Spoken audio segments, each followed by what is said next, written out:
Bonjour à toutes et à tous et bienvenue dans votre émission de rendez-vous. Nous sommes cette semaine sur le marché de Noël de Remiremont et nous allons parler festivités évidemment de fin d'année. Nous allons parler culture et enfin de théâtre. Nos 4 invités de la semaine sont Bruno Hayan, bonjour. Bonjour. Vous êtes adjoint au maire de Remiremont en charge des animations et de la vie associative. Merci d'être avec nous sur ce plateau. Vous allez bien évidemment nous parler du succès de ce marché de Noël, de cette nouvelle édition ici, donc juste devant la mairie qui se termine ici pour la seconde année. Plein d'autres choses les années suivantes, bien évidemment. Catherine Arnoux, bonjour. Bonjour. Vous êtes la directrice de la médiathèque intercommunale Le Cercle, Oui. à Remiremont, mais avec des antennes Tout et à surtout avec plein d'actus nouvelles pour le début d'année Voilà, prochaine. pour 2024. Oui. Catherine Philippe, bonjour. Bonjour. Vous êtes la présidente du théâtre de la Miroiterie, théâtre de poche pour être tout à fait exact sur son nom, avec là aussi des animations, des créations, des ateliers, etc. à venir en début d'année prochaine. Et enfin, Bruno Vincent, bonjour. Bonjour. Le gérant, pas le fondateur, on en parlera dans quelques instants, du Verger des Avolets, et vous êtes exposant ici sur ce marché de Noël de Remiremont. Bruno Hayan, nouvelle édition donc ici de ce marché de Noël, c'est la seconde année que vous êtes ici. On va dire les choses telles quelles. La ville de Remiremont a tâtonné un petit peu pour trouver l'emplacement idéal pour son marché de Noël. Oui, le marché de Noël a environ 10 ans d'existence ici dans la ville de Remiremont. Et l'an dernier, nous avons voulu repenser ce marché de Noël en l'installant ici sur la place Christian Poncelet, en plein quartier abbatial, devant l'hôtel de ville, devant la basilique Saint-Pierre. Et nous avons voulu lui donner un caractère à taille humaine, un village de Noël avec les chalets qui sont en cercle, voilà. Donc, vu le succès de la passée, nous avons réitéré cette année. Et un succès qui ne se dément pas par rapport au premier succès l'année dernière, parce que vous avez ouvert évidemment début décembre et ça se termine ce 24 décembre. Alors il ne reste plus que quelques jours bien évidemment, mais voilà, l'idée c'est évidemment de donner un petit peu envie et de revenir ici l'année prochaine sur la 3e édition ici sur cette esplanade. Un petit mot, on va être tout à fait clair aussi, il est passé par la rue Franche-Pierre, c'est-à-dire juste à côté, il est passé aussi, il a pris ses quartiers d'hiver entre guillemets dans place de l'Arc de Tassigny. Voilà, et puis dans l'espace le volontaire évidemment. Oui, et puis voilà, tout.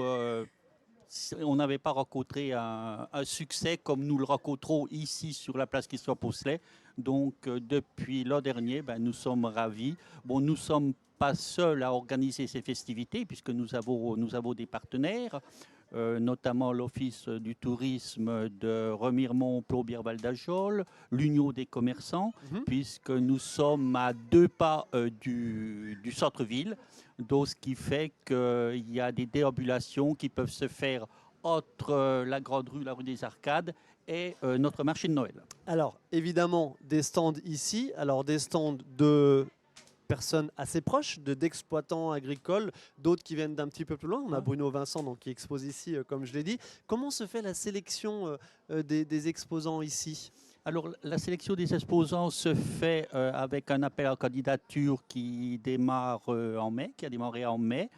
Nous avons malheureusement dû refuser quelques exposants puisque on a une forte demande, donc on n'a pas pu sélectionner tout le monde. Mais ça fait un peu mal au cœur, mais d'être victime de son succès, c'est quand même bon signe. Merci. Si je peux me permettre. Mais nous avons sélectionné entre le milieu associatif local, puisque la moitié des exposants sont du milieu associatif et des artisans du territoire également, entre autres. Alors, mais pas que. De l'artisanat, donc comme de vous l'avez dit, évidemment de la nourriture, de la boisson. Il faut trouver un juste équilibre, tout cela, quand on est responsable. Oui, il fallait trouver un juste équilibre et on voulait faire un marché de Noël. Alors, on n'a pas la prétention de faire un marché de Noël comme en Alsace, mais nous voulions de la lumière et des senteurs, la cannelle, le vin chaud, qui faisait que...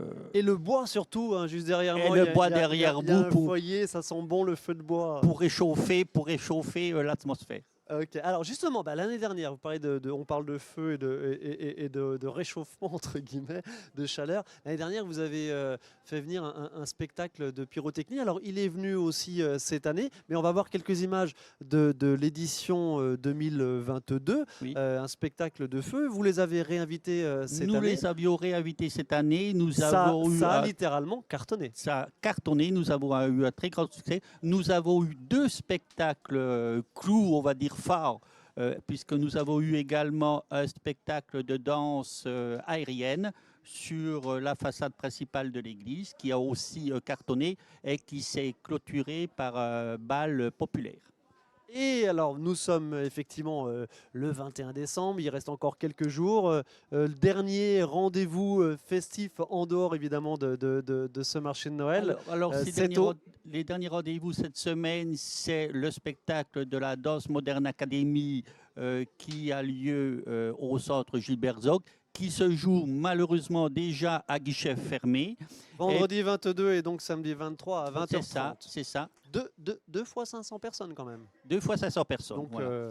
Et puis la clôture se fera par la trail, la 14-18, le 29 décembre, et le 30 décembre, la 42e corrida des abbesses clôturera ces festivités de fin d'année.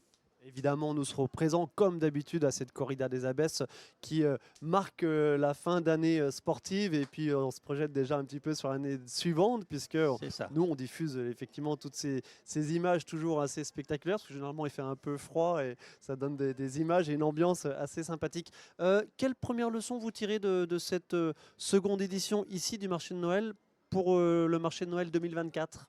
Alors, nous le réitéterons ici également en 2024, puisque nous avons déjà des demandes d'artisans, d'associations qui se sont déjà inscrits pour la prochaine édition, pour venir dans nos chalets, puisque je vous dis, on aura peut-être éventuellement plus de chalets encore l'an prochain, avec un fil conducteur qui nous reliera toujours au centre commercial de la ville. Okay. Pas de thématique qui chapeaute un petit peu tous ces événements, comme ça a pu être le cas pendant de nombreuses années à Plombières, non? Non, pas de thématique. Ok. Écoutez, merci beaucoup Bruno Vaillant. Donc affaire à suivre évidemment. Merci ce à marché de Noël, et puis merci encore de nous avoir accueillis ici donc sur cette édition 2023 du marché de Noël, et on vous invite évidemment à venir à faire le voyage où que vous veniez d'où que vous veniez dans le département pour découvrir ce marché de Noël ici à Remiremont. Il y en a plein d'autres. La concurrence est rude, on va dire ce qui est. Gérardmer monte un peu en puissance. Il y a évidemment Plombières aussi, qui est toujours à découvrir, Épinal, etc. Mais il y en a pour tous les goûts. Mais à Remiremont, nous sommes dans la plus belle ville du département. Donc, la belle des Vosges, évidemment. Voilà, j'aime bien le surnom, ce chouette surnom, évidemment, de Remiremont. Merci beaucoup, Bruno Vaillant. Merci à vous.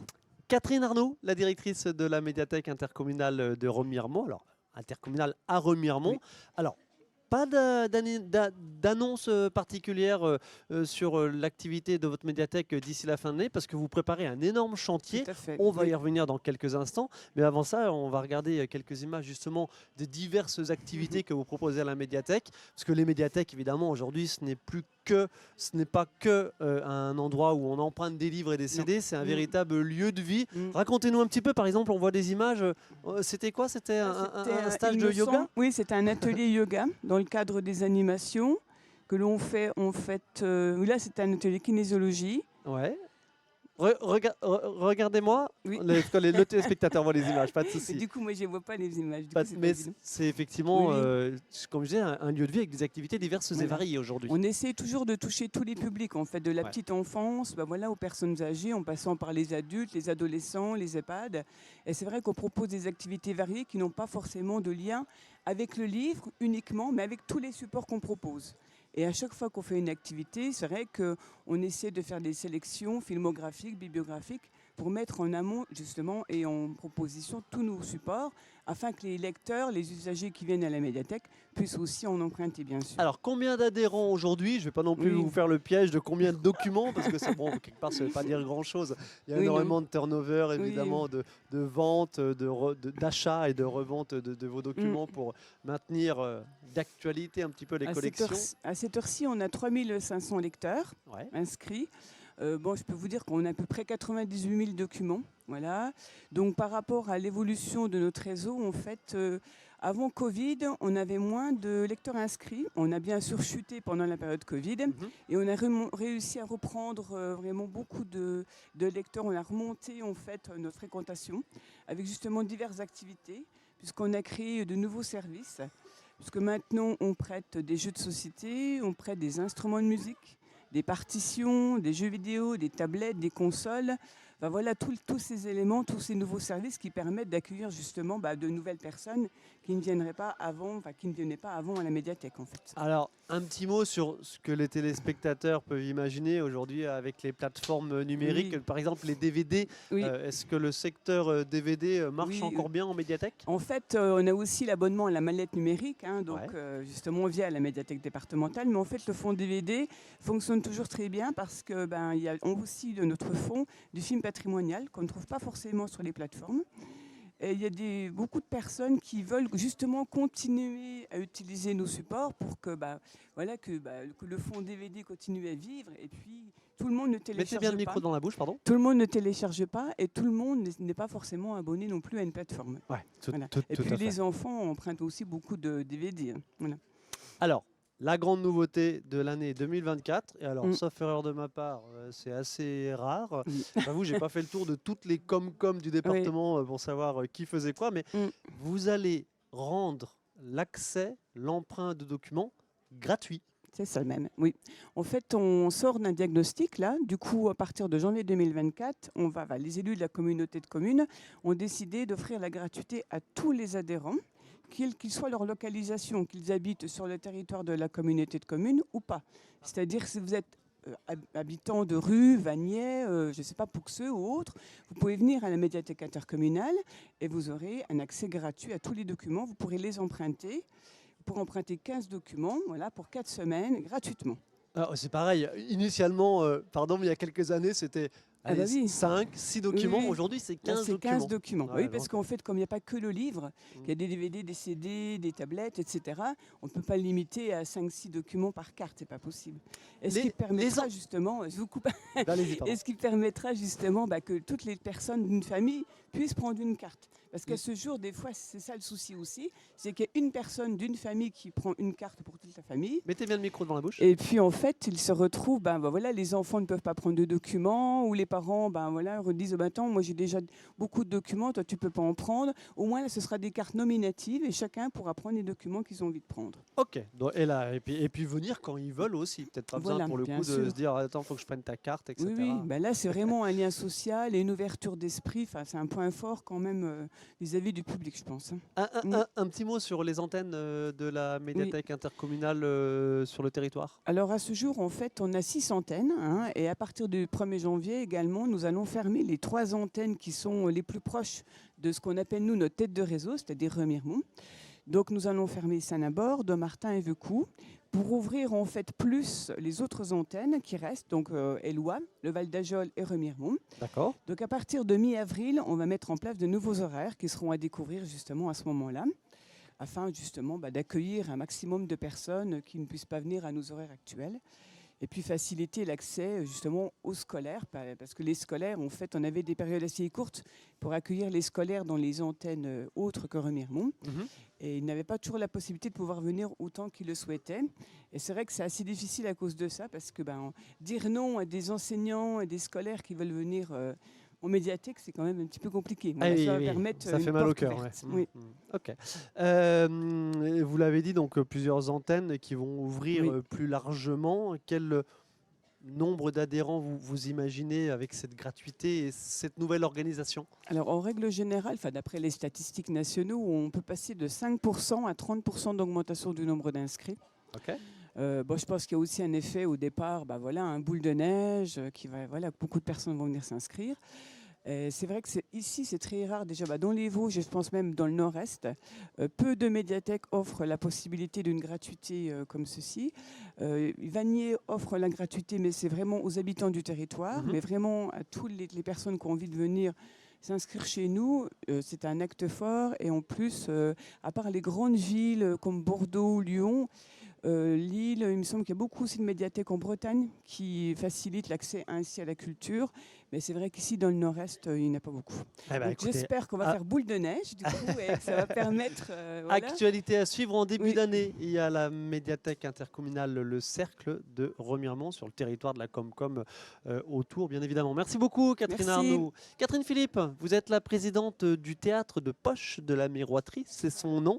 Un petit rappel historique sur ce théâtre de poche. Alors, pas en plein centre-ville, mais juste à côté. Je dirais entre la Joncherie, c'était pas très loin. Entre le centre-ville et la 2x2 voies, donc facile d'accès aussi, ça c'est important. Facile. Le théâtre de la Miroiterie, petit historique.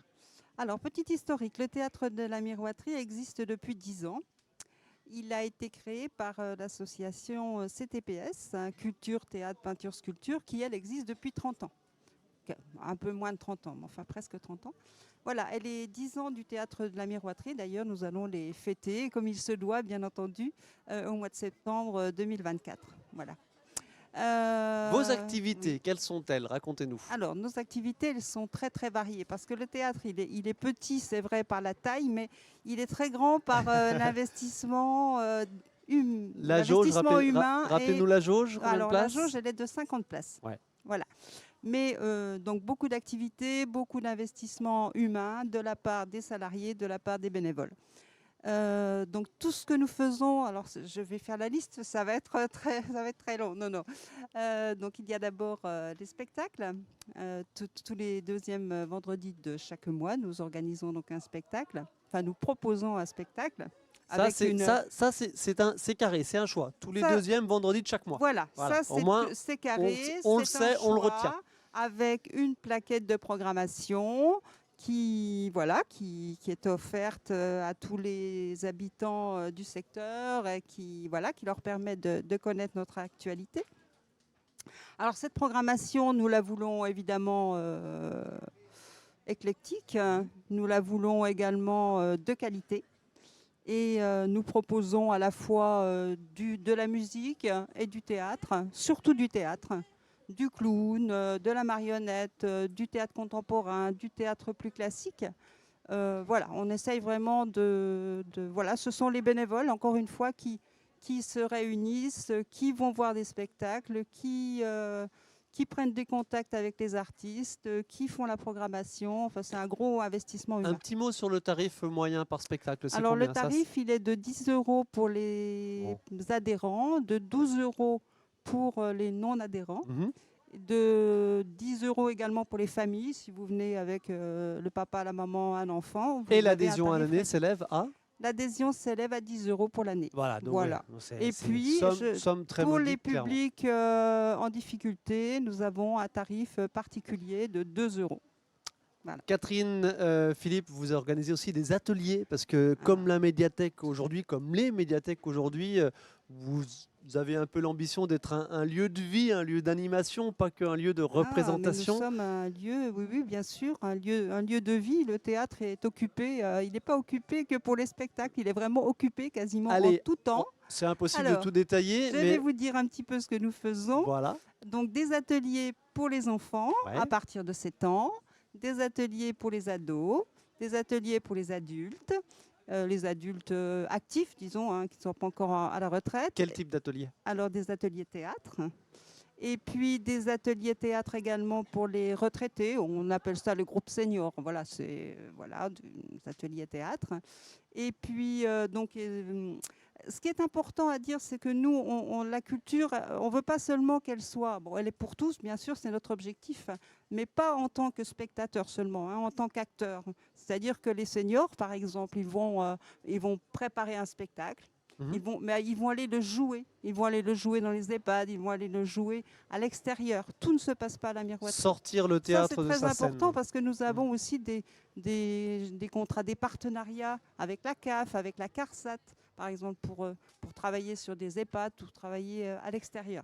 Ça, c'est aussi un objectif important. Impossible de détailler la programmation Impossible de tout 2024. détailler. Donnez-nous quelques dates seulement qui peuvent s'adresser évidemment, qui peuvent intéresser les habitants du secteur, mais pourquoi pas d'autres secteurs. La prochaine date de spectacle, Non, je peux la donner. Allez-y, oui, pardon. Oui, voilà, En début d'année. Ce sera le 12 janvier.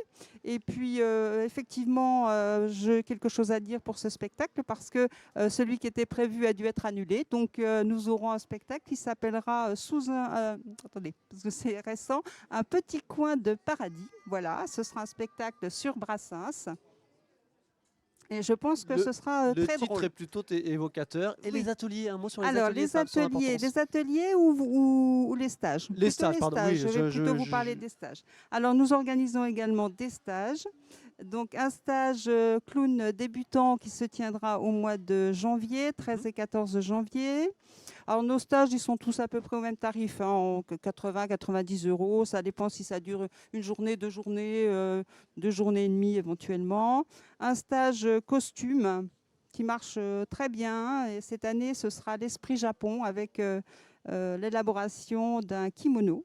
Rien à voir avec le carnaval vénitien de Remiremont. J'étais obligé de la faire, mais ça, c'est sympa, évidemment. Nous aurons aussi un stage d'art plastique qui se tiendra au mois d'avril et un stage de clown, alors pour des clowns un peu plus confirmés, qui se tiendra au mois de mars.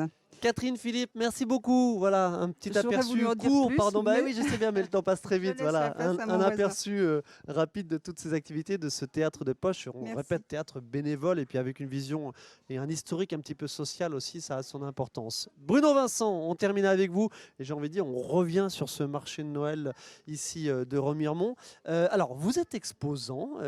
D'ailleurs, notre collègue Nicolas va aller nous montrer votre stand qui est tenu par votre papa, les vergers des Avolets à Rue-sur-Moselle. C'est une histoire de famille. C'est ça. Donc, et même une passion, évidemment, de famille. C'est une passion parce que clairement, je suis né dedans.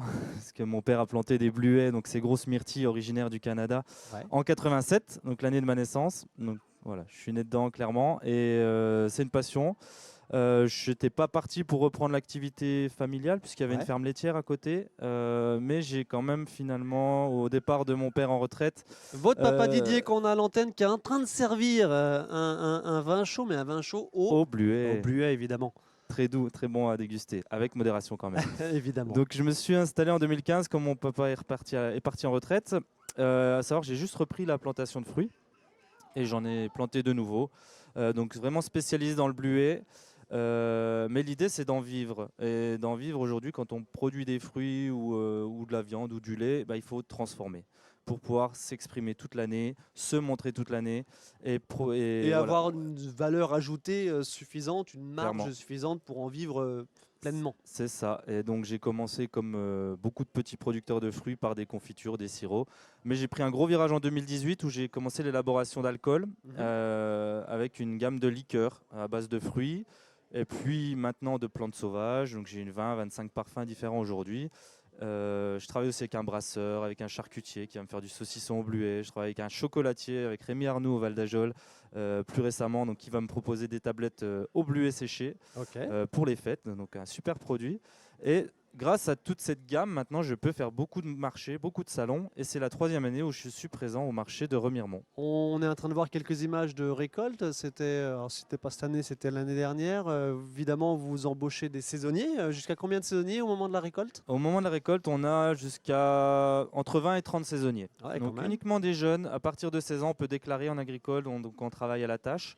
Donc c'est-à-dire que les jeunes vont être payés à ce qu'ils récoltent.